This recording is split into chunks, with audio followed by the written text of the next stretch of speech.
Hey there everyone, it's Val and welcome back to Tolkiencraft II, The Labors of Valentine. In today's end of the day tour, I have lots of building to show you. Well, it won't take me very long to show it to you, but I spent a lot of time doing it today. I hope you enjoy it. Alright, this is the top layer of the building, and I'm just going to come up. And as you can see, we've actually put a front on it over here. And I have finally decided on how the balcony is going to look. And this is what the balustrade is going to look like.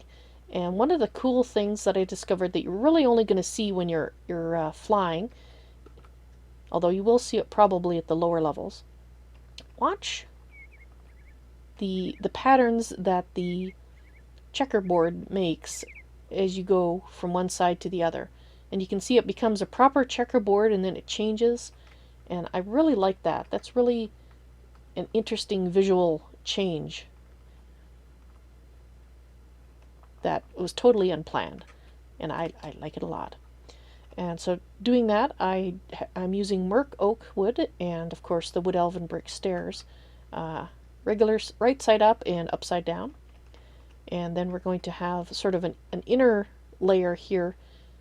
This is totally decorative. Its intention is not to keep anybody from falling off, unlike the one up there, unless the world turns upside down and we start walking up there, in which case it'll stop us from falling off.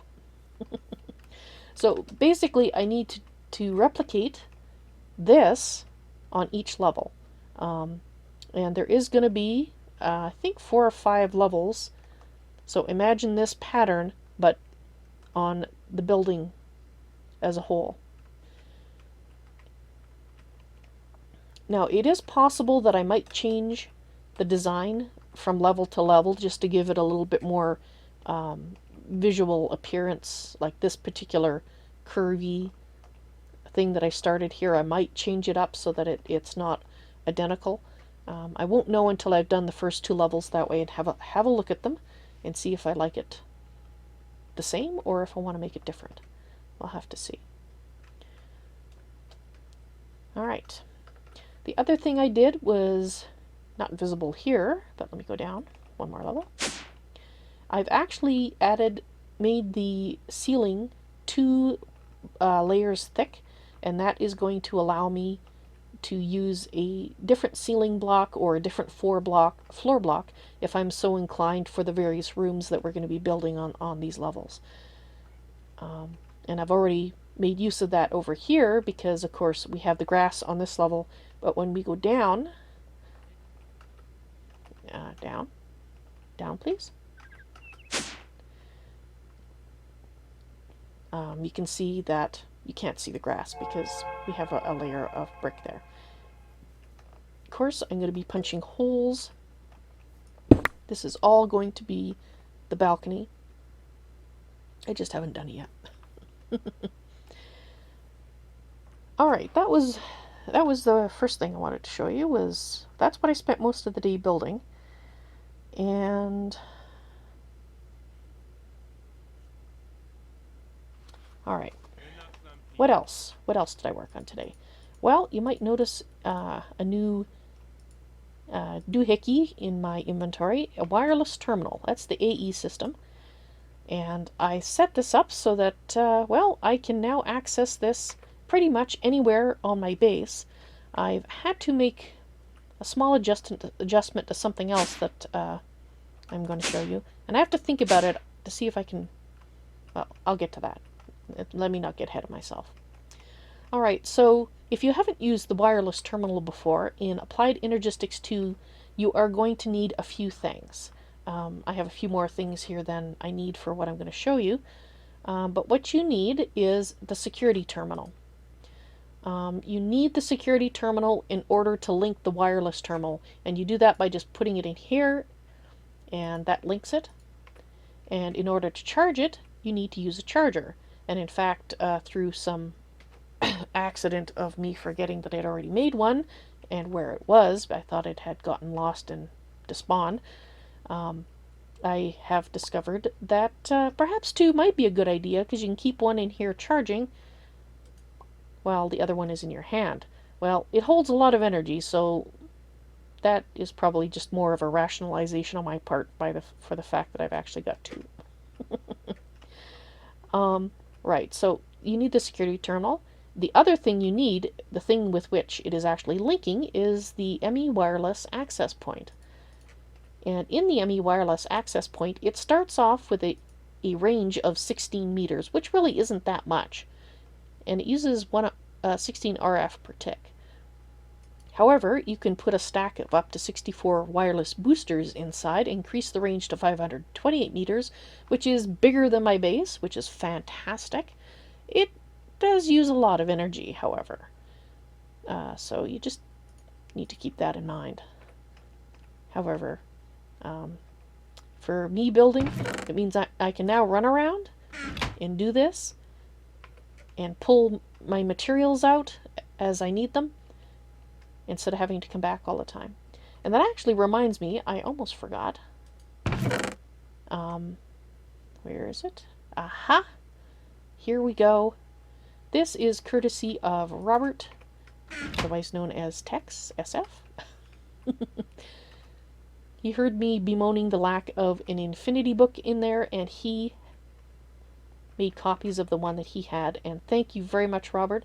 Greatly appreciate that. In fact, I'm going to make use of it right this second and put it on my bow. So I will no longer need arrows. Well, I'll need one arrow. And let's just put that puppy right in there. Awesome. I'll better make sure that's not the only book in there, otherwise I'll need to make a copy. And I did plan to show that, how to do that.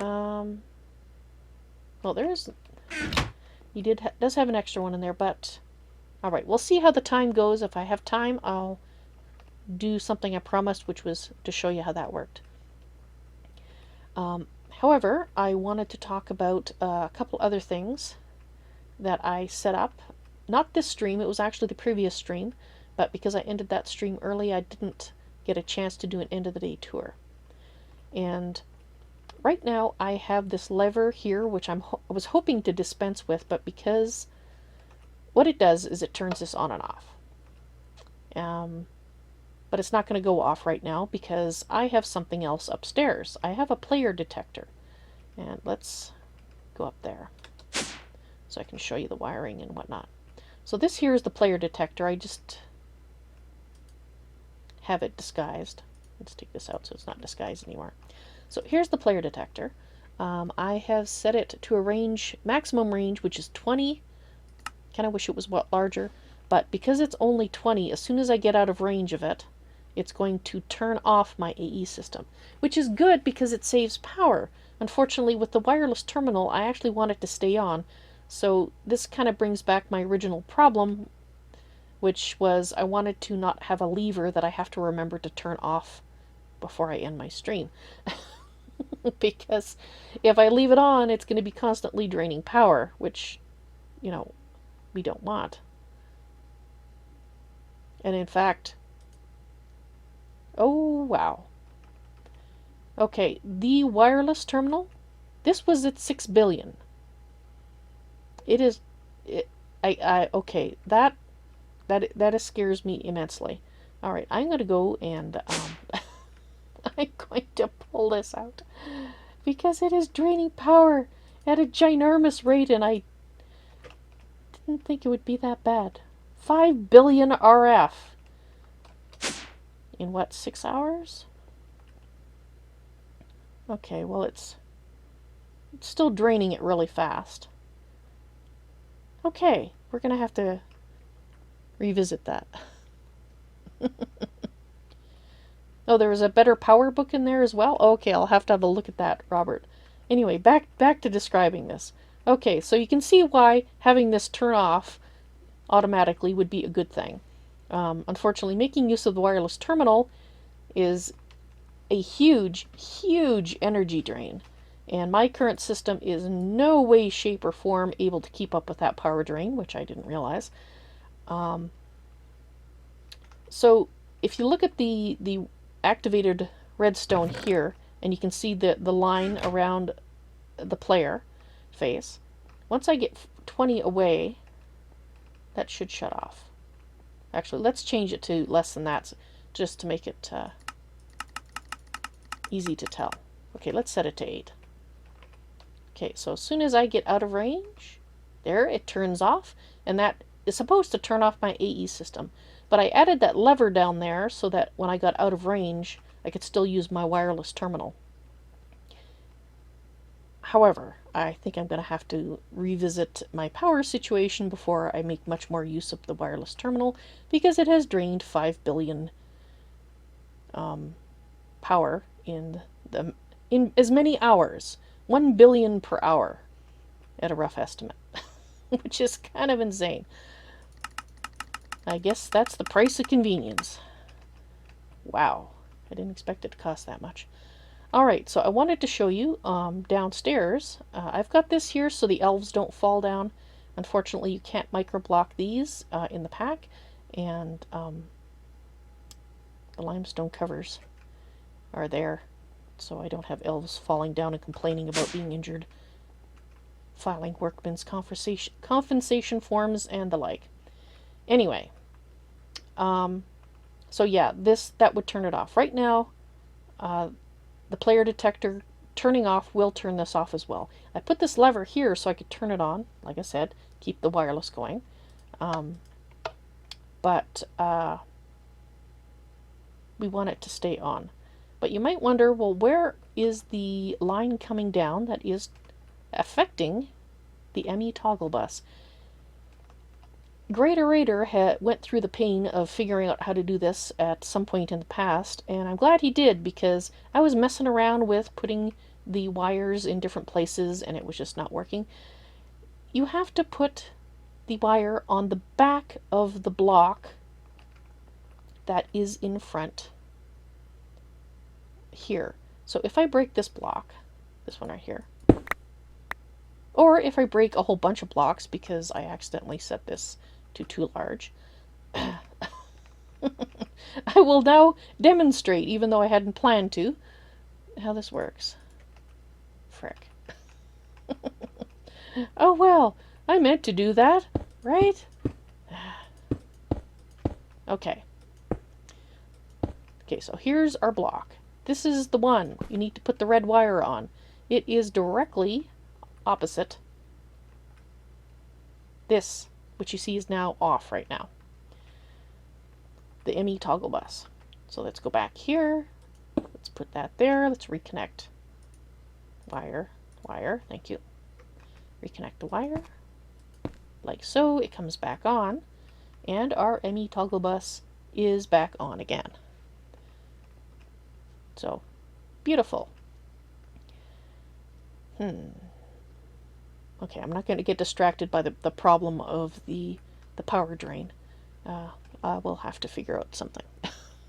Some method of getting a lot more power coming in.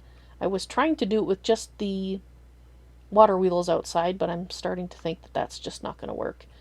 Visually, it's a very appealing, but it's not going to be able to supply the total amount of power that I am going to need. Alright, moving on to the next thing. I have set up an automatic ore converter, and it's actually thanks to Robert. I was using my builder's wand, and he started asking why didn't I use a super builder's wand. And, well, I didn't have one, and I knew there was a trick to making it. It has a secret recipe. And in the midst, I thought, well, figuring out how to make it with Robert, well, basically he figured it out, I guess, and told me. I thought, well, okay, well, I'll make it, because I could use a nice builder's wand. It is called a creative builder's wand in my resource pack, but if you are not using the Spax texture pack, then it probably is named a super builder's wand. And there's no recipe for it. I'm hitting R and nothing's happening. But there is a way to make it. and I'm going to show you. If you have access to something called an ore conversion table, and let me just bring that up. It has a few items in it. The base item is the ore converter, and you make one like that. You then take that, and you can use that with a piece of wood and make the ore conversion table. There's also the automatic ore converter, which is what really tweaked my interest, and we're going to talk about that after I show you how to make the Super Builder's Wand, which we need this table for. But this one also uses the ore converter. They're not very expensive, the tables. Alright, so first thing, I need to make some stabilized nuggets. These thingies right here. I'm going to spend a diamond for each one, and you're going to need 9. Whoops, I accidentally make one extra. Oh well. Put that away. So you're going to need an activated division signal to do this. And I believe I have shown before how to do it in other End of the Day tours and highlights. Alright, so this gives you an unstable ingot, named unstable ingot, but it actually is stable because you spent 9 diamonds making sure that it's not going to blow up in your face. If you're really quick with your hands, you could make an unstable ingot, but I'm not quick with my hands, so I am making this sort. Then you put it in your ore converter, and you might notice you have 2 in here. 2 things you can convert it to. You can convert it to an unstable ingot, which if you would like to see if you can explode, you can go ahead and do that. However, I would prefer not to explode, so I'm going to make it into the other type. This is the Mobius unstable/stable ingot. And the ore converter table is the only way you can make it, because if you look for a recipe for it, this is what you get. It just says, an upgraded form of the unstable ingot that will never explode and can be used to, and this is the important part, make more powerful versions of the regular tools. And that is where we get our creative builder's wand. Or super builder's wand, depending on the resource pack. So then you need a piece of, what is the word I'm looking for? Obsidian. And you just put that in there. And you take your unstable ingot, that is unstable/stable ingot, Mobius variety, and there you go. There's your creative builder's wand. I'm not going to build this one. Well, actually, maybe I will. I'll keep it as a backup in case some disaster happens and this one goes MIA. You know, like I accidentally shift-click it into a trash bin. Stuff like that has been known to happen. Alright, so we'll put the extra one in here. But this has a range of 32 as opposed to the range of 9 of the builder's wand, and that's what made it possible for me to build all the building that I did today in such a short span of time. So given the size of what I'm building, it's actually very, very useful to me. I have been enjoying it immensely. And I hope you will too, if you decide to make one for yourself. Right, so the next thing I want to show you is not up here, it's actually down here. I was using these barrels as a way of converting the different forms of ore, so like the 4 different types of copper ore that I have been mining. I had them sitting in here, I had examples sitting in here, and when they went into the barrel, it automatically converted them to the version that I wanted. However, that was going to require, it was using 3 barrels, and with the potential to use more barrels, as I ran into other types of things that needed to be converted. And in fact, why are you still on? I don't know why you're still on. You should be off. Thank you. So I have a much more compact setup now, thanks to the automatic ore converter. And if I can fit myself in here, it's a little tighter in here now that I have increased the height or the depth of the ceiling so that there's an extra layer here. Alright, so in my experimenting, I found that you need to have things coming in on the left-hand side and being pulled out on the right. And I will explain what it is doing one at a time. All right, so it is pulling from here the following types of ore. And these are the ones that I've run into so far in the mod pack. When I get more of them, I'm going to have to figure out how to connect them up in a line. But for now, one is going to do. So you just put in here your various, keep a sample of each one and fill them in here. So that these are the whitelisted things, because everything else can go into the barrels. These are the things we want to convert before we send them to the barrels. Then they come in here. Now this, I really, really like this with the automatic ore converter. You don't list the things that you want to convert. You list the things you want to convert to.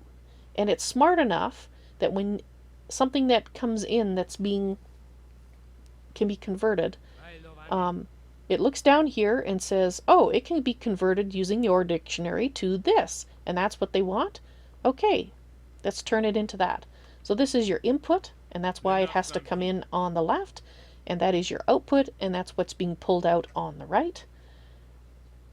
And it's so much more compact than having to list everything that converts from. So I really like that. I like that a lot. And I say that because there's another mod, and I believe it is relocation. Let me just see here. As of the last time I used it, is it relocation? Yeah. It has, no, not a sorting interface. It has had a block, if I can find it. I don't see it. There is a block that you can use to convert. But with it, you had to list the things you wanted to convert from, if I'm remembering correctly. Because I remember running out of room.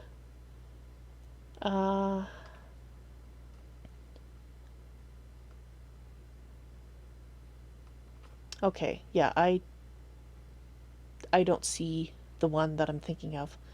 Anyway, so take what I just said with a grain of salt. That's what I remember doing, but to be honest, it was like a year and a half ago that I did this. It may have been changed, or I might be misremembering. I just remember it being a pain. And it may no longer be a pain. But anyway, I still love this. I still think this is fabulous. And of course, here you're just listing the thermal ones, which are the ones I'm having those converted to. Just pull them back into the chest, and then at that point it'll get pulled out and go into the barrel it's supposed to.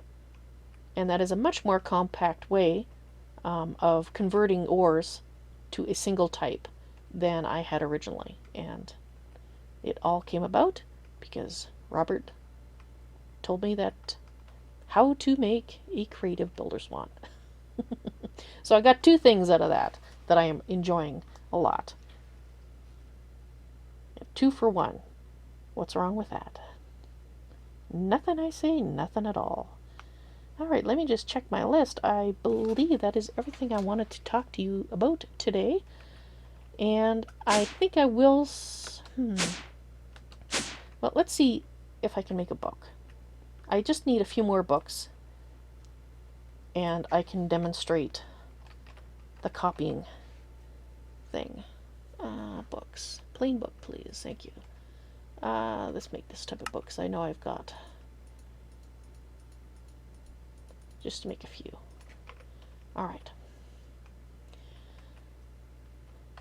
Oh, that means I need to yank this out of here again. Inventory, please. And we're going to use the infinity. Alright. So, let's see if I can remember how to do this, since it's been a little bit. Okay, so you have your typesetting table, and you want to put the book that you're turning into a typeset here. You need to have ink in it. Or sorry, no, pardon me. This has the press chase. Let's see the recipe for that. So it's not that expensive to make. And you put those in here. And then you click left click, right click. Can't remember. How do we make it? It's been too long. Now I can't demonstrate because I've forgotten. Okay, we don't need the ink. The ink goes in here. Right click, shift. Dang it. Well, there goes my demonstration. It's been too long. I have forgotten, in fact, how to do it.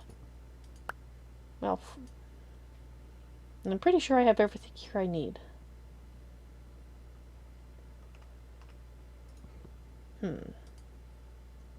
Well, right. I will go through it again, refigure out how to do it. Because I had this problem the first time around, remembering what I had to click on. It was a particular part of it I had to click on, I thought. And now I can't remember what it was. Robert says shift click the book. Alright. There you go. Okay, I shift right clicked on the book. And that turned it. Thank you. Thank you for rescuing my demonstration. That's one of the reasons I like to do these demonstrations just after I've learned how to do them. Because if it's something I don't do that often, I forget. I have the memory of a goldfish sometimes. And yes, it does cost levels. As you may have noticed, I have suddenly gone down to 6 levels. So that actually is a good point. Let's go get some more levels. Nope, let's not get stuck. Let's go get some more levels. Which I can do right here.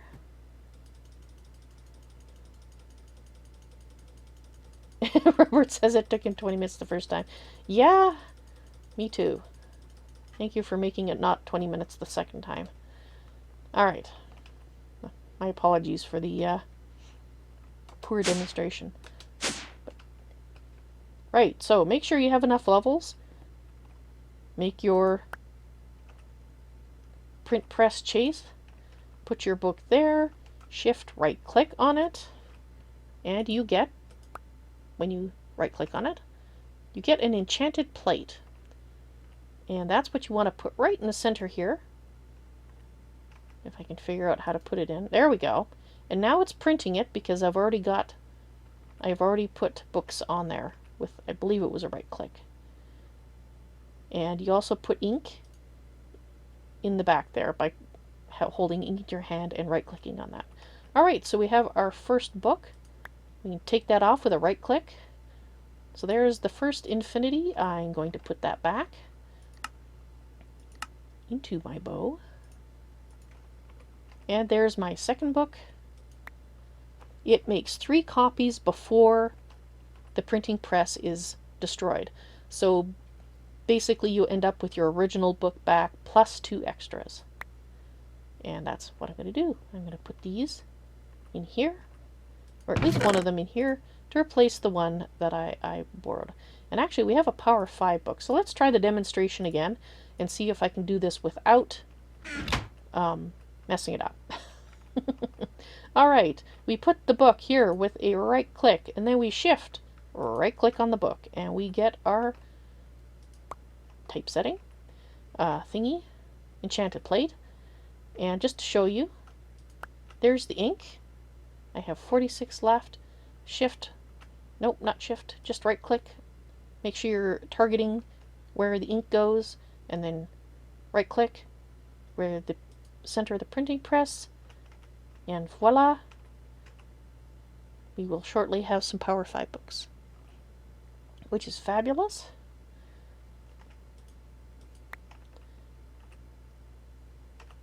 Let's put that on the bow too.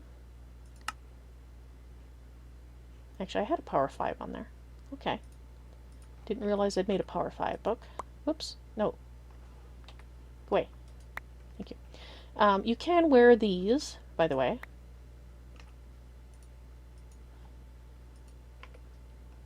To tell, it'll give you information about various things. So you can see there it says there's 26 books. It tells you how many ink you have there, 43 ink. And if you had various you know, the enchanting book here and that sort of thing, you could just hover over it and see what it is without having to take it off. as best as I can tell, the reading glasses work the same as the monocle. If there's a difference, I couldn't discover it. If you know what the difference is besides the appearance, feel free to let me know in comments, because I'm a little curious. Alright, so we have some extra Power 5 books. I guess we'll put those in the public chest as well. Since I didn't realize I already had one, I don't really need these extras. Oops, that's not the public chest. Maybe this one. The public chest is getting full. Actually, we'll put 2 in there. So there's 3. Okay, yeah, let's just keep these 2 out. I'm going to put them here, I guess, as backups for me or something. Anyway, the chest is getting really full. Alright. I think that's going to be it for today. I'm going to have to figure out my power problem. I might do that off camera. It probably will involve me making another lava generator and pulling from the public lava source. But we'll see. I might have to make a bunch of them. I'll solve it in some fashion.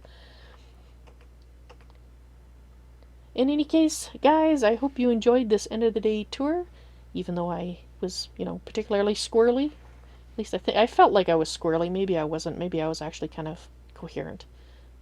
Well, at points. In any case, thank you very much for watching this end of the day tour. I hope you enjoyed it, and I hope to see you in the stream sometime. You all take care now. Bye.